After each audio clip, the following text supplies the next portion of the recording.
আসসালামু আলাইকুম। কেমন আছেন সবাই? আশা করছি ভালো আছেন। আলহামদুলিল্লাহ আমরা ভালো আছি। আজ একটা অনেক দিনের পুরনো রেসিপি দেখাবো। অনেক দিন পর এই রেসিপিটা বানাচ্ছি। আর এটা আমার হাজব্যান্ডের ভীষণ পছন্দ, আরমানের আব্বুর খুবই খুবই পছন্দ। আর অনেক দিন আগে খেয়েছিলাম এটা আমার শ্বশুরবাড়িতে আমার জায়ের হাতের। তখন থেকে মুখে লেগে আছে এই রেসিপি। মিষ্টি কুমড়া দিয়ে যে এত সুন্দর একটা রেসিপি হয়, না বানিয়ে খেলে বুঝতেই পারবেন না। আমি খাওয়ার পর থেকে মানে ওর আব্বুর তো সবসময় খুবই পছন্দ, আর আমারও মানে এখন পছন্দ হয়ে গেছে। আর লাল টসটসা পাকা এরকম শক্ত মিষ্টি কুমড়া দিয়ে এই রেসিপিটা বানাতে হবে। টুকরো করে নিলাম, একটা ফাল্টি 5টা টুকরো করে নিয়েছি, ভালো করে ধুয়ে আমি এই পটটাতে রাখলাম। আর এখানে আমি গুড় দিয়ে দিতেছি মিষ্টি অনুযায়ী। মিষ্টি কুমড়ার মধ্যে তো মোটামুটি একটু মিষ্টি থাকে, তার মধ্যে আন্দাজ মতো গুড়টা দিয়ে দিলাম। আর গলে গেলে এটা অনেকগুলো হয়ে যাবে, এখন তো বোঝা যাচ্ছে না, একটু দলা টাইপের।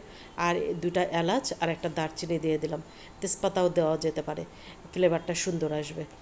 তো এই যে দারচিনি দিয়ে দিলাম, আর একটু পানি দিয়ে দেবো, সামান্য পানি দিয়ে দেবো, গুড়টা যেন গলে এই এই রকম।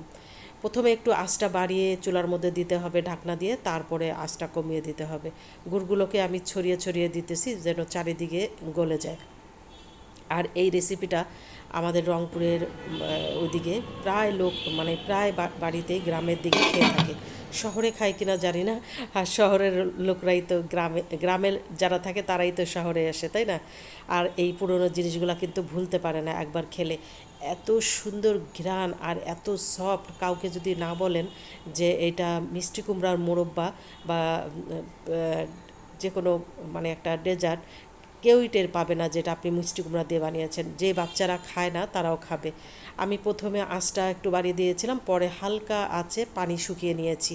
নেওয়ার পর এই যে গুড়ের যেই রসটা বের হয়েছে মিষ্টি কুমড়া থেকে, এটা দুর্দান্ত স্বাদ।